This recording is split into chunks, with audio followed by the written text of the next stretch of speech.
नमस्कार दोस्तों, आप सभी का दिल से स्वागत है आरआर स्टॉक्स में। आज हम बात करने वाले हैं भारत की पावर सेक्टर की शेयर अडानी पावर स्टॉक के बारे में। दोस्तों, किसी भी स्टॉक में इन्वेस्टमेंट करने से पहले आपको स्टॉक के बिजनेस का बारे में जानकारी होना बहुत ही ज़रूरी है कि वो कंपनी कंसिस्टेंट प्रॉफिट कर रही है, उसका ग्रोथ क्या है, कंपनी का सेल्स क्या है, रेवेन्यू क्या है और कंपनी का नेट प्रॉफिट क्या हो रहा है, और कंपनी साल दर साल अपने बिजनेस को बढ़ा रही है नहीं बढ़ा रही है, कंपनी के ऊपर में कर्ज कितना है, डेट टू इक्विटी, कंपनी के मैनेजमेंट कैसा है, मजबूत मैनेजमेंट है या नहीं है, उसका फ्यूचर का ग्रोथ प्लान के बारे में सब कुछ जानकारी आपको होना बहुत ही ज़रूरी है इन्वेस्टमेंट करने से पहले। आंख मूंद के किसी भी शेयर में आप बाय नहीं कर लें। जब कंपनी अपने बिजनेस में रेवेन्यू प्रॉफिट करेगी तभी कंपनी का स्टॉक प्राइस अप ट्रेंड में चलेगा या मल्टी बैगर रिटर्न देगा, और कंपनी लॉस मेकिंग होगी तो स्टॉक प्राइस में गिरावट आ जाएगी। तो चलिए ये जानते हैं इस वीडियो में अडानी पावर स्टॉक अपने बिजनेस से पैसे कैसे कमाती है या आने वाले समय में पैसे कैसे कमाएगी। आज की इस वीडियो में हम कंपनी के बिजनेस मॉडल, फाइनेंशियल ग्रोथ और रिस्क फैक्टर और लॉन्ग टर्म निवेश के बारे में विस्तार से समझेंगे, इसलिए वीडियो को अंत तक जरूर देखें। वीडियो थोड़ी लॉन्ग है पर कंपनी को अगर समझना है तो स्किप ना करें, नहीं तो आपको कुछ भी समझ में नहीं आएगा। सबसे पहले कंपनी को समझते हैं। भारतीय शेयर बाजार में जब भी किसी ऐसे शेयर की बात होती है जिसने निवेशकों का पैसा रातों रात डबल या ट्रिपल किया है या अमीर बनाया है, तो अडानी पावर का नाम सबसे ऊपर आता है। पिछले कुछ सालों में इस स्टॉक ने अच्छा खासा रिटर्न दिया है, मल्टी बैगर रिटर्न दिया है। चार्ट पे आप देख रहे होंगे अडानी पावर का स्टॉक स्प्लिट हुआ था 22 सितंबर 2025 में। स्प्लिट जब हुआ था तो उस समय इसका प्राइस लगभग 710 रुपीज़ था, लेकिन आज कहानी बदल चुकी है। साल 2026 में जहां एक तरफ ग्लोबल ब्रोकरेज हाउसेज और एक्सपर्ट इस स्टॉक पर बुलिश हैं, दोबारा से 600 से 700 रुपये तक का टारगेट दे रहे हैं, वहीं दूसरी तरफ रिटेल इन्वेस्टर के मन में एक डर है, क्या इस लेवल पे अडानी पावर को स्टॉक को खरीदना चाहिए या नहीं।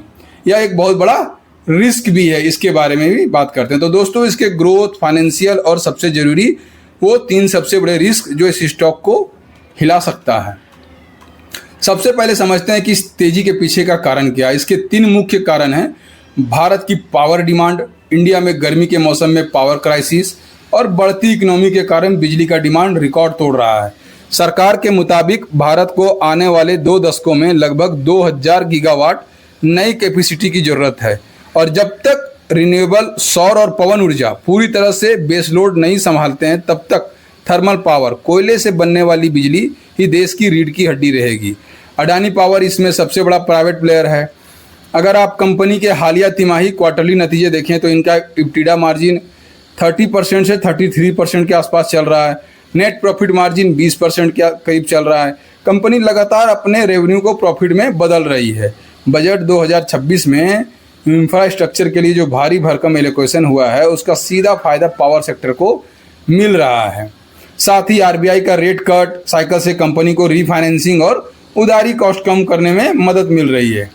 चलिए इसके फंडामेंटल देखते हैं, चार्ट भी देखेंगे। चार्ट, फाइनेंशियल और फंडामेंटल के बारे में जानते हैं। चार्ट पे देखेंगे ये शेयर जनवरी 2025 में लगभग 90 से 100 रुपये पे ट्रेड कर रहा था। स्प्लिट होने के बाद आज जुलाई 2026 में 220 रुपीज़ के आसपास ट्रेड कर रहा है।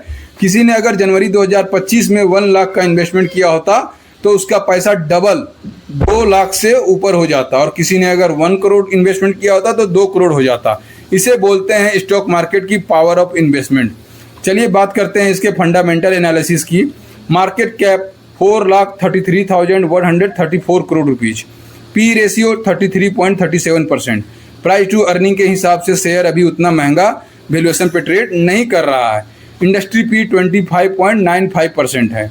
डेट टू इक्विटी 0.84% है। दोस्तों, डेट टू इक्विटी क्या होता है, बहुत से सारे रिटेल इन्वेस्टर को ये पता नहीं होता है। डेट टू इक्विटी क्या बता रहा है कि कंपनी पे कर्ज कितना है। किसी भी स्टॉक में अगर 0.5 से 1 के बीच में अगर डेट टू इक्विटी है तो वो कंपनी के लिए हेल्दी माना जाता है। अगर कंपनी पे 1.5 से 2% के डेट कर्ज है तो वो कंपनी के लिए खतरे की घंटी है। अब बात करते हैं शेयर होल्डिंग के बारे में। प्रमोटर की होल्डिंग 74.96%, यानी प्रमोटर को अपनी कंपनी पर पूरा भरोसा है। कोई बड़ी बिकवाली नहीं हुई है। एफआईएस के पास लगभग मार्च 2025 में 17% था, जो जून 2026 में घट के 15.32% हो गया। मिडिल ईस्ट वार के कारण और रिटेल के पास में 6.34% है। डोमेस्टिक इन्वेस्टर के पास में मार्च 2025 में 0% था 2025 में, लेकिन जून 2026 में 0.7% हो गया। ये कम 0.7% को आप कम मत समझिएगा, आप इसके मार्केट कैप से 0.7% को निकालिएगा तो देखिएगा कितना बड़ा अमाउंट बनता है।